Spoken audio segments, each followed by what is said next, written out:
Hello, everyone. Welcome back to Fierce Honest Hearts. I'm Heidi. With me is Fidista, and we're thrilled to be here. Um, and so let us, okay, we'll start with check-ins as we always do. And so Fidista and I had a check-in yesterday afternoon, literally 24 hours ago, exact same time. And what I was just sharing with her before we started recording live is that I feel like I'm just a different person from where I was yesterday. And I've had my faith restored in the apartment hunting living situation, and that feels really good. And so yeah, I just feel better overall. And then before I went to see this place, I was feeling pretty just dysregulated. And so what I did for myself was I created a gratitude list. I was like, okay, you need to shift this because this feels like crap. And so I came up with, literally within, I would say 45 seconds, 10 items, 10 things that I'm grateful for. And I was like, I'm really rich in my life. And so I'm curious to hear, and so I would like to hear from you, of course, Fidista, but also from our audience, for those who have, when they're feeling other than, at their optimal, whatever that might be, what resources have you used for yourself to feel into a better place, to feel better about yourself, your life, etc. And yeah, that's kind of that is where I am. And the other thing that I want to add is that I have a friend, a very dear friend, who went through something very similar to me a month ago. So I feel like I have gotten a lot of support from her just in sharing similar stories, and how less alone I feel in that. So that's been really helpful. And yeah, I think I'm checked in. Yeah. Thanks for sharing that, friend. I know I'm hearing a little bit more about your apartment search, not in real time, but in weekly real time. And I feel like celebrating with you that you found something that gave you, that restored your faith in the possibilities and probably in humanity a little. Because it's a big deal. Moving is a really, really big deal. And it's emotional labor, to know you're moving, much less to look for a place, much less to like from one nest to another. Like it's a bigger transition than I think people estimate. Right. So I just want to lift that up. It's like there's some real transitional energies to that. Yeah. Even in just the looking. Right. Because I know when you shared, like you put yourself into that place. You see if you fit there, and then you pull yourself back out of that place. Right. And that's like a lot, like that's in terms of load on the brain. You're gonna be a neuroscientist for a minute. That's a massive load on the brain.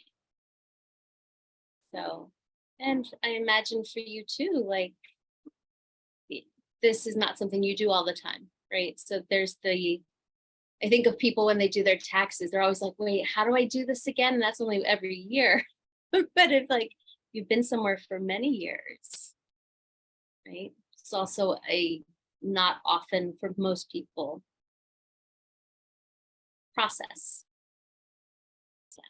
And I'm glad that you have a dear friend that you can not just share with, but then also feel like you two are in parallel universes.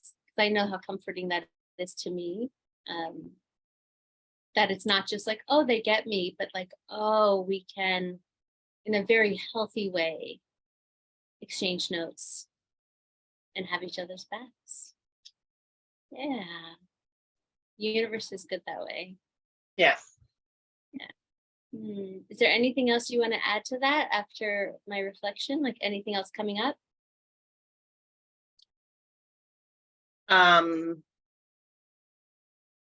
Yeah, actually, I think that I want to add is, aren't there 4 or 5 big life stressors, right? So moving, new job, like marriage or divorce or both, Yeah, right? yeah. Um, new Retirement. child, retirement, Yeah. new baby, Mhm. so many things. And I want to say those are the cultural norms that we hear about, right? And I would say for probably most people, there are other things that are bigger stressors than those that we don't think about on the day to day. And I want to give some props to those other life stressors because they are just as important and just as stressful. Yeah. Mhm. Yeah, and the stress is, I love that you're saying this, relative to the person and sometimes their history and their nervous system. And, if one person loves moving, for example, and Yeah. one person, was an army brat all of their childhood. So moving has all these layers of pain and suffering. Like two people's experiences can't be really, I just don't assume they're going to be the same. Right. Right.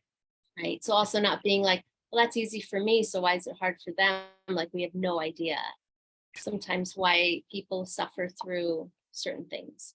And just like I know there's a move in our future and like all of a sudden I just see this, it's like a cartoon like checklist. Bugs Bunny was like "Click, click, click, click," and it just like hits the floor.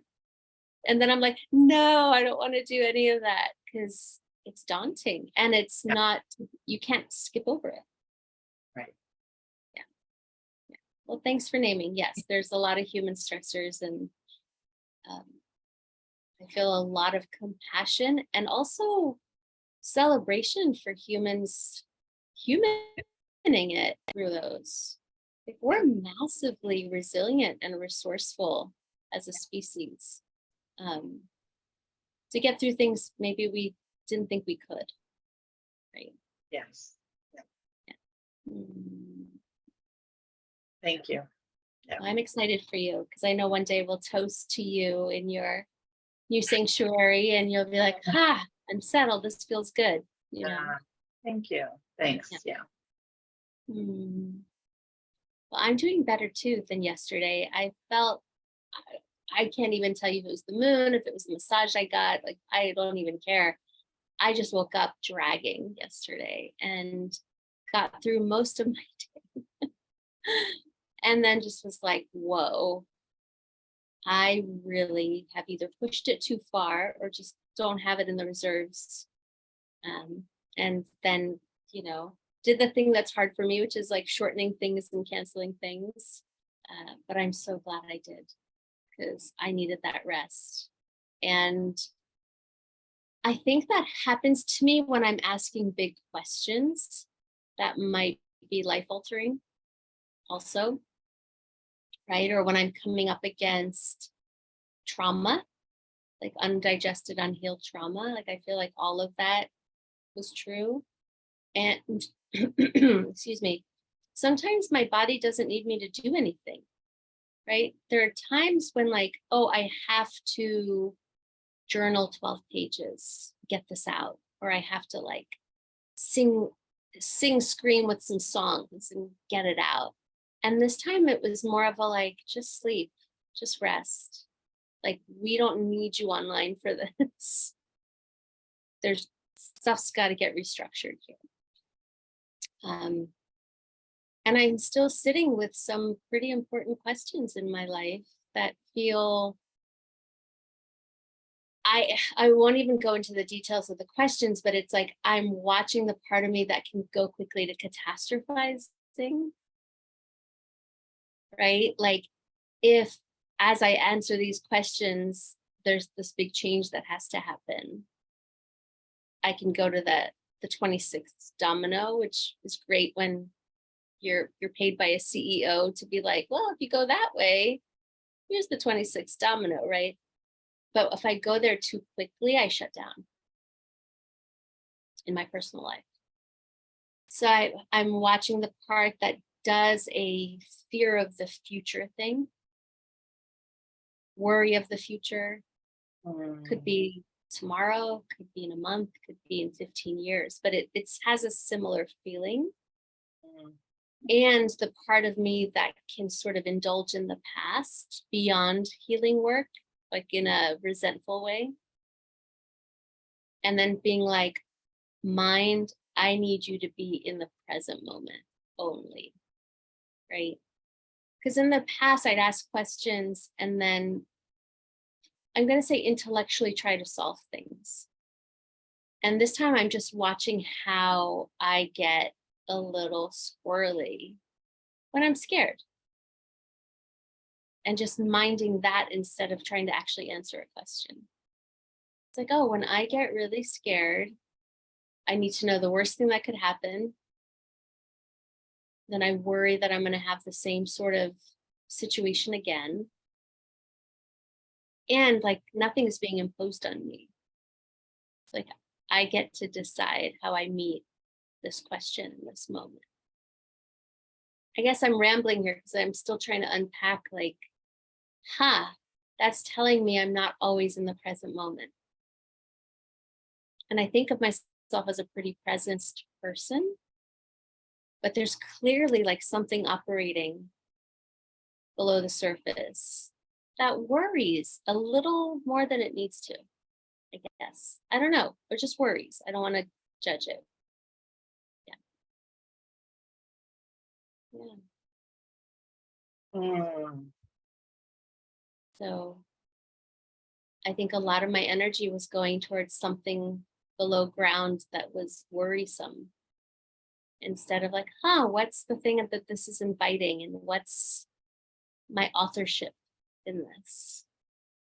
Right? It's like, I hate to use the word victim because I know it's charged, but like for me, it felt a little victimy instead of adulty. Felt young and powerless instead of resourced adult. Mm-hmm. Mm-hmm. Yeah. And I'm just like, I've shifted over, but I'm like, whoa, that happened. Yeah. Like, look at me, I'm a human. Oh God. Because I said something to one of my mentors today as she was reviewing my couples coaching work. And I was saying like, oh, here's what I'm noticing about me with this couple. And she's like, oh, so you're telling me you're a messy human? And I'm like, yes, unfortunately. I still don't love that, but I'm getting more comfortable with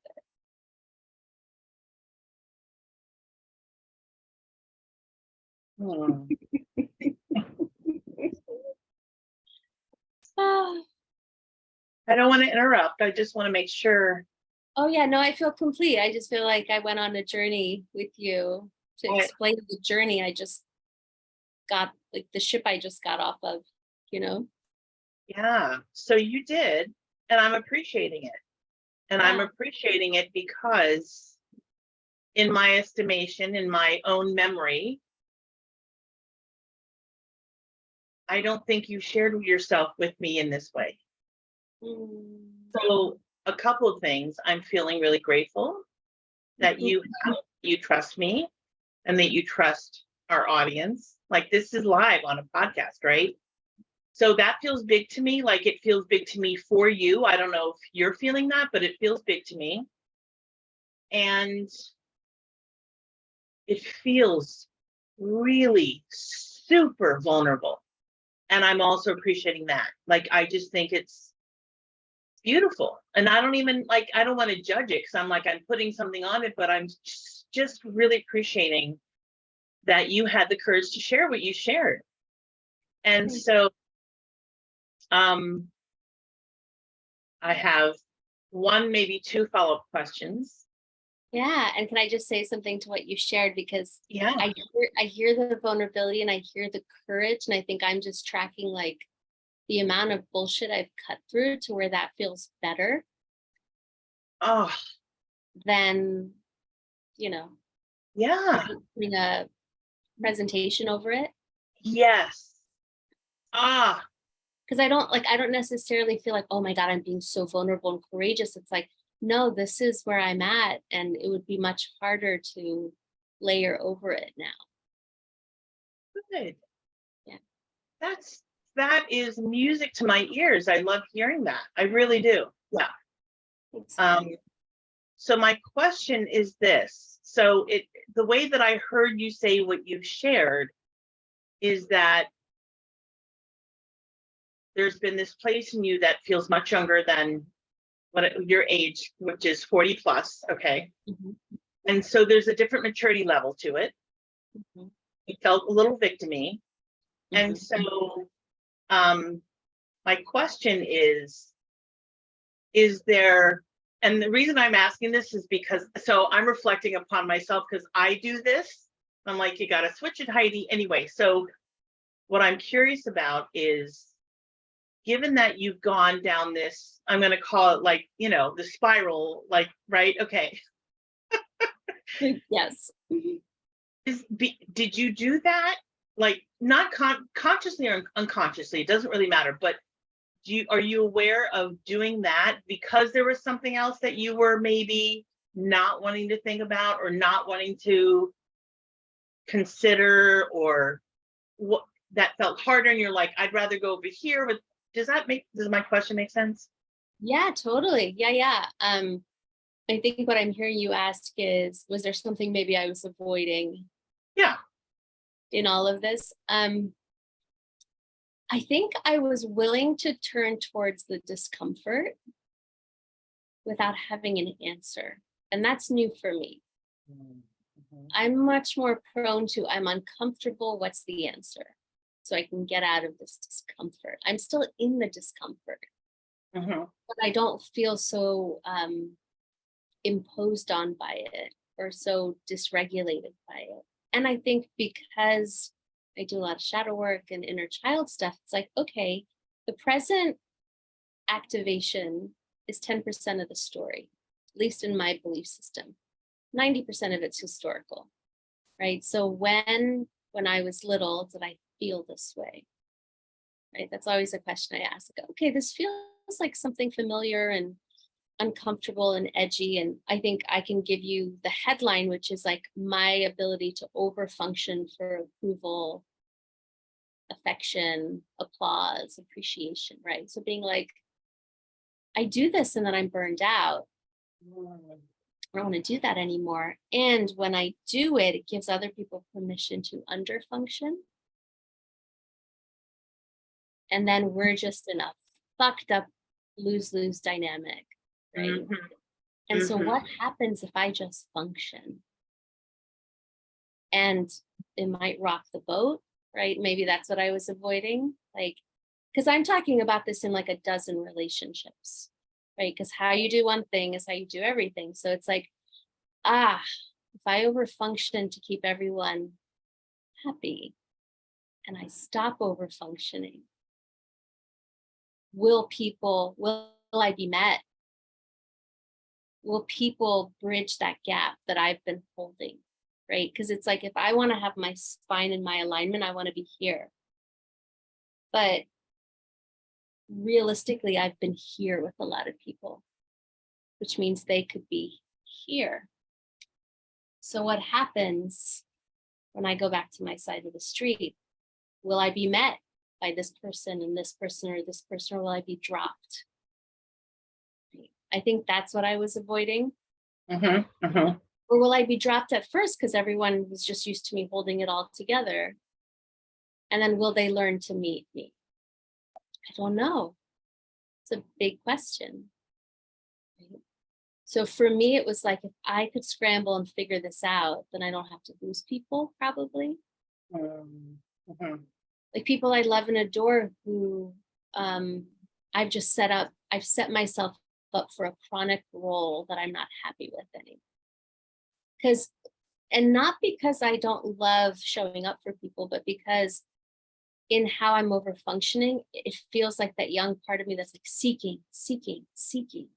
And I'm tired of that energy. I just want to be like basking for a little while. Yeah. And that might mean losing people, because I'm sort of like what happens if I'm not the one always pulling us together? Will you notice? Will you make changes? Will you not notice?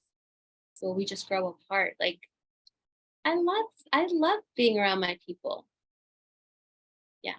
But I think I've done a disservice by doing for them. Does that answer the question?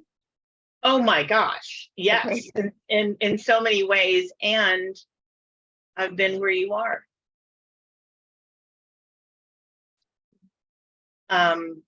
Because I tend to be the overfunctioner. Yeah. The Care Bear. And Oh, it's like the Care what Bear in us.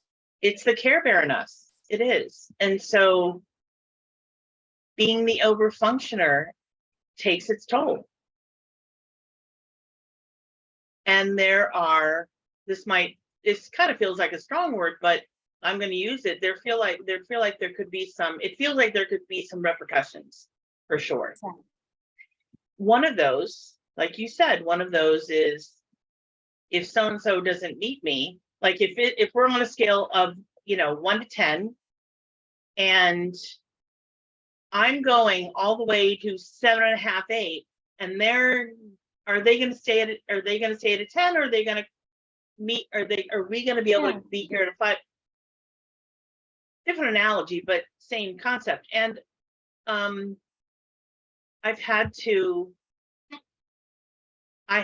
me put it this way. I have intentionally tested that, and I've had to let people fall by the wayside. And then when they're ready to reconnect, it's not that I don't want to reconnect or I won't reconnect.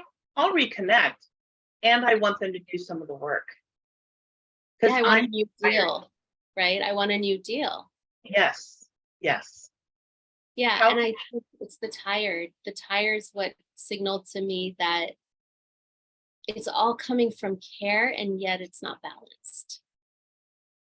And frankly, because I would much rather be basking and savoring and creating paintings and songs and all these things, but instead I'm like managing. Right. And it's like, now I'm just frustrated and bitter. Yeah. And no one's doing that to me. Right.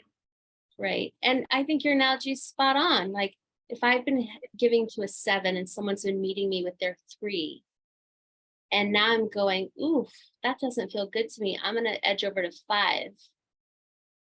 Are they going to make up those 2 that are really on their side of the street? Or is this the new situation? Yeah. It's messy. It is messy. It's really messy. And I have, for me, the come to Jesus moment is when the quote by Maya Angelou, which is, when people show you who they are the first time, believe them. Mm-hmm. Believe them. Mm-hmm. And I struggle with that so hard, because I don't want to think that about so-and-so or whatever. I want to believe that they're going to come, we're going to meet at the 5 and we're going to go to the 10 together or whatever, right? Yeah. And that's what I want. That's what my hope and prayer is. And it doesn't always work out that way. Mm-hmm. It doesn't. And so, and I'm thinking of one of my friendships, and I notice that I kind of wait for them to come to me. And when I reach out, and I'm like, and I don't like that energy in myself. I'm like, it's not that I don't want them to reach out to me. It feels good when they do, and I'm invited and blah, blah, blah.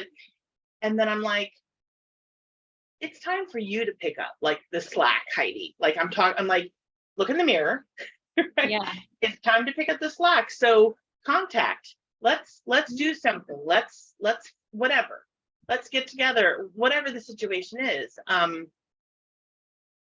Because that feels much more in alignment with who I am.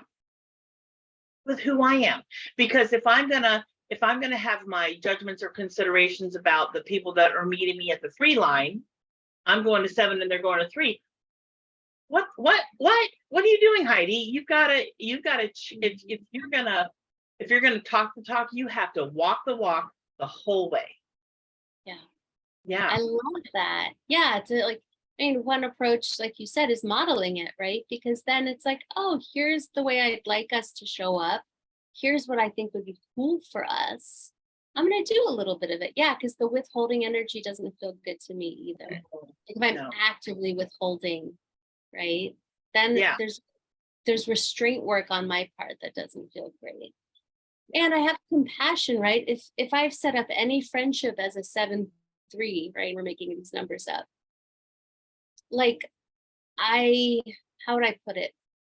I have compassion for the other person thinking they're meeting me because I haven't been fully honest, Right. right?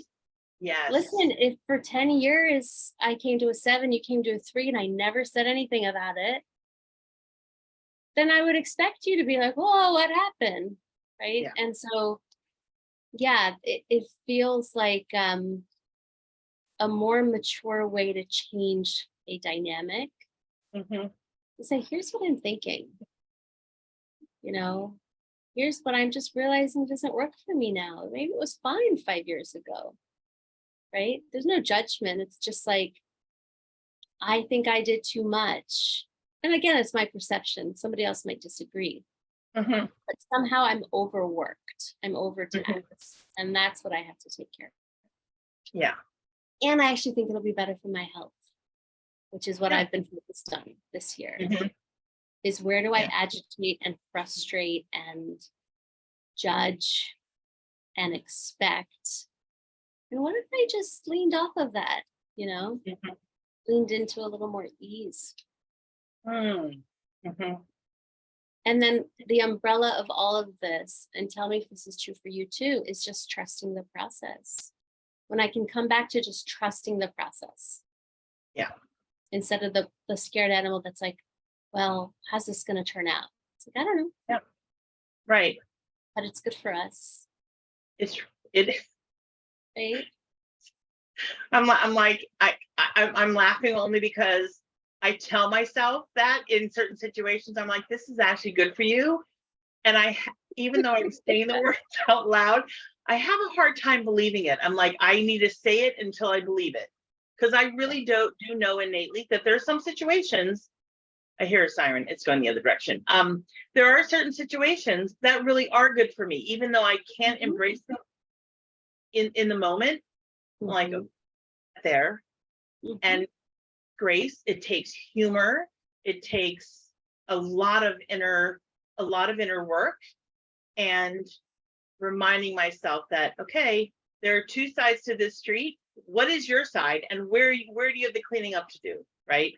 And then the other thing that I want to add is that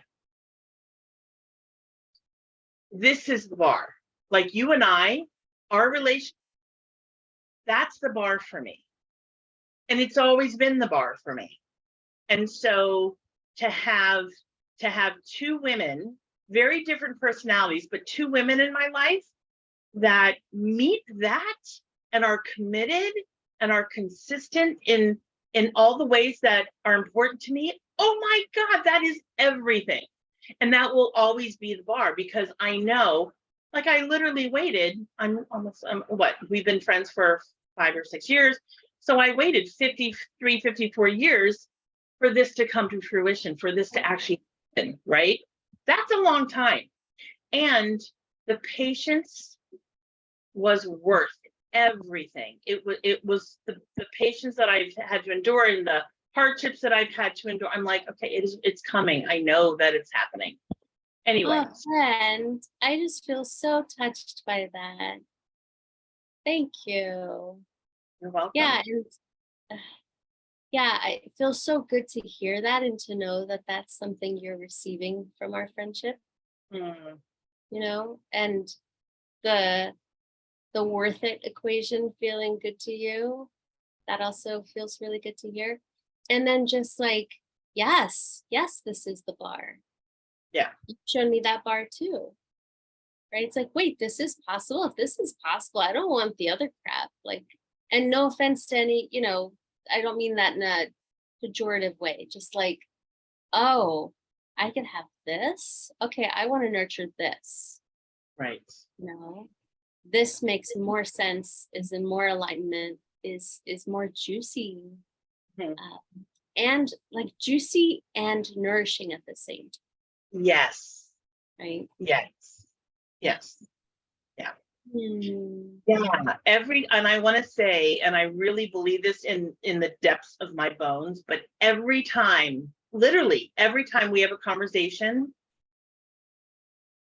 when we're finished, I'm like, I say to myself, I'm like, we went on that journey. I can't, I still am in awe, and I don't think that'll ever change. I'm still in awe, and I think I will always be in awe of the conversations that we have, and how deep we go, and how yes, nourishing and restoring it is.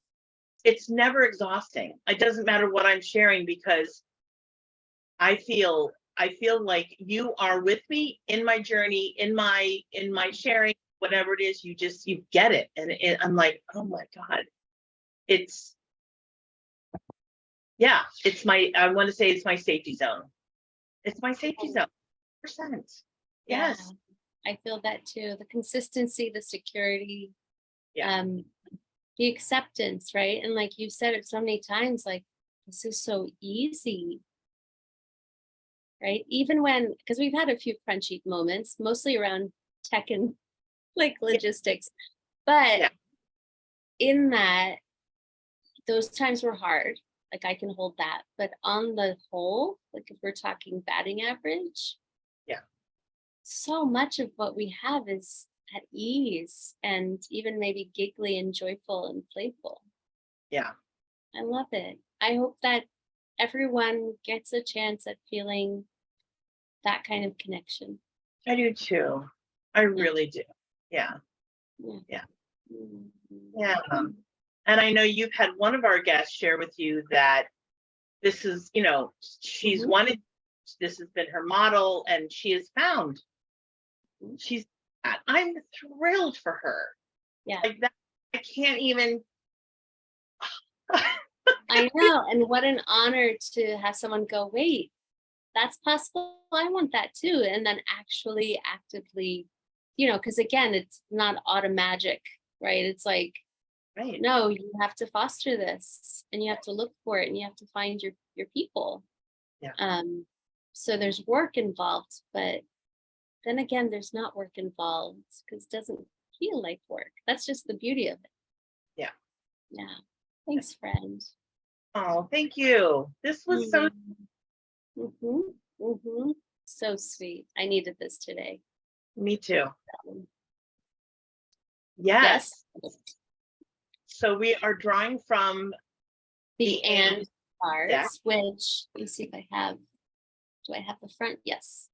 We are doing Okay. the couples long-term version. I think it's apropos at this Sure. point. And I am shuffled and ready for you, my dear, whenever you say stop. Okay.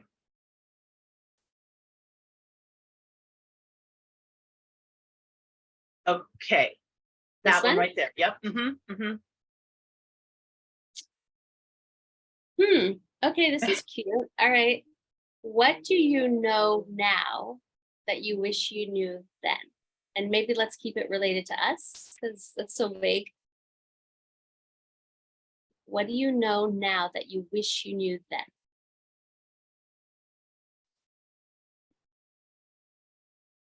So now and then, that, like for me, I'm like timeline.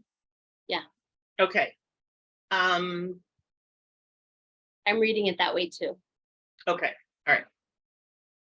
So we've shared this before. So Fidista and I met 7 years ago, right? At a grief retreat, and the facilitator had broken us down into small groups so that we would process and whatnot and share. Anyway, and Fidista and I, fortunately and luckily, were in the same little group. And so what is the question? What do I wish I knew now that I know now? What do you know now that you wish you knew then? Oh my God. Well, that's so easy. I wish I had known. I don't know. I don't know if that's necessarily true. I realize I'm rambling here, but um, I wish I knew how. I wish I knew how deep you were, uh, and how willing you were, and like to forge a friendship, and um, that you were looking for that too. Like we never even had that discussion, but we were both looking for it, right?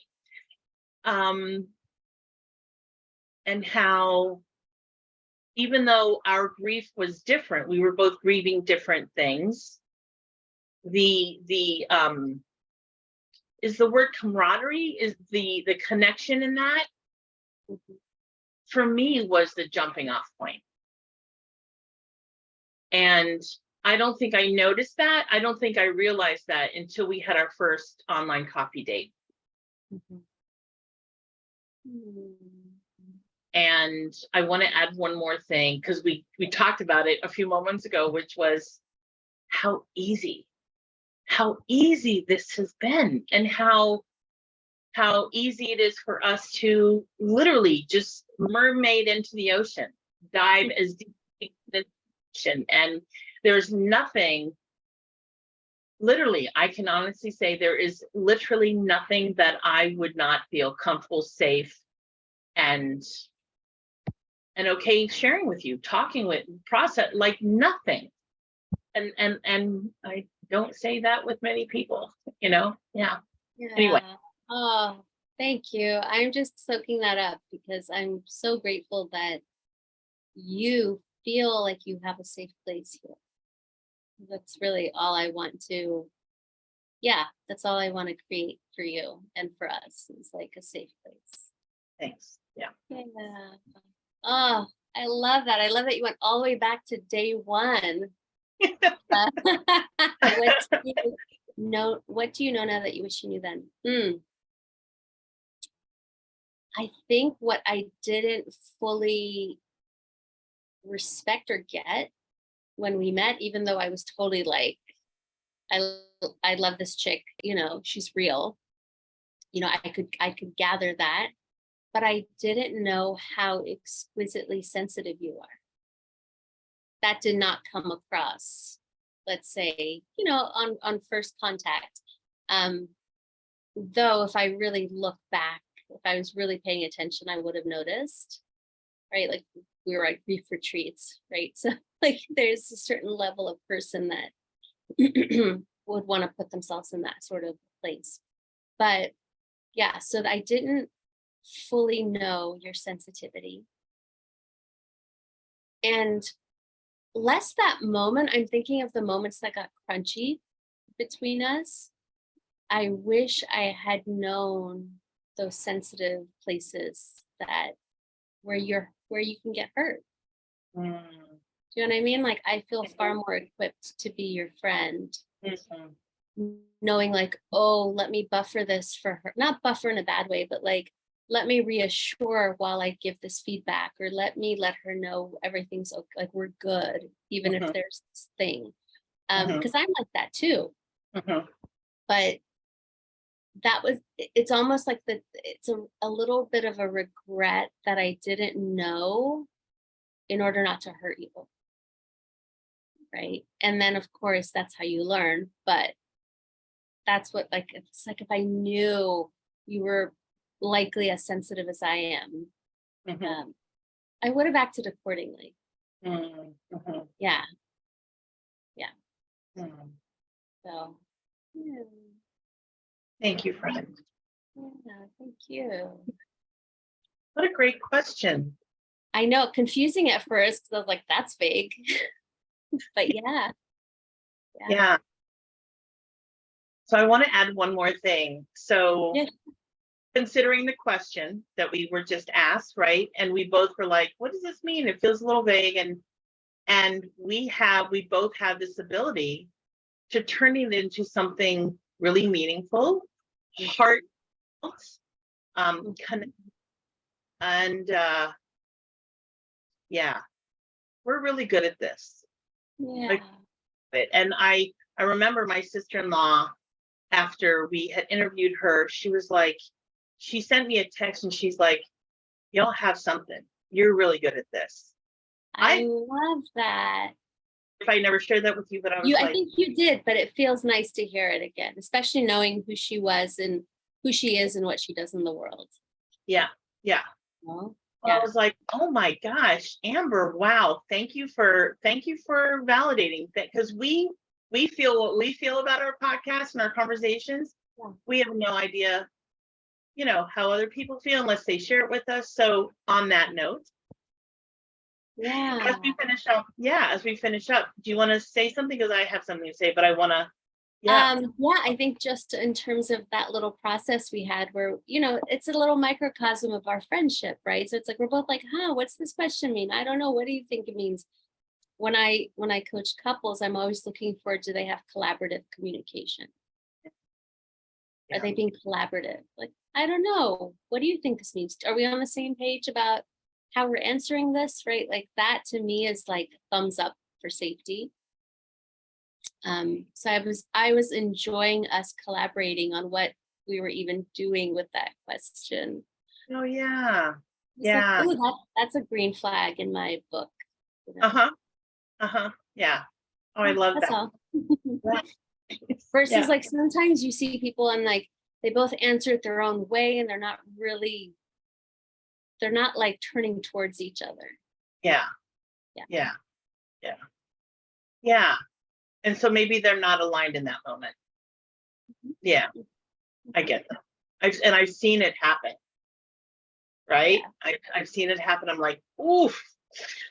Feels a little bit like I don't want to say a train wreck, but at least two cars that have bumped. Bumpers, right? A little dicey. Yeah. And I don't even, I'm just so grateful for this. I really am. So audience, thank you for being with us. Thank you, Fadista, for being here. Thank you, Heidi, for being here. Love when people speak in third person. I love that you include yourself. Yes. Oh my goodness. And if and if you feel led to share something that you learned today, how you feel about these conversations, give us some feedback. We're open to it. We would love to hear from you. Give us a like, follow us, subscribe, whatever the protocol is. We would love to increase our numbers, and of course, at some point, have some what's the word I'm looking for? Sponsors. Yes, we would love some paid sponsorship. We would adore that. We would so appreciate it. Anyway, thanks everyone, and until next time, bye. So much love.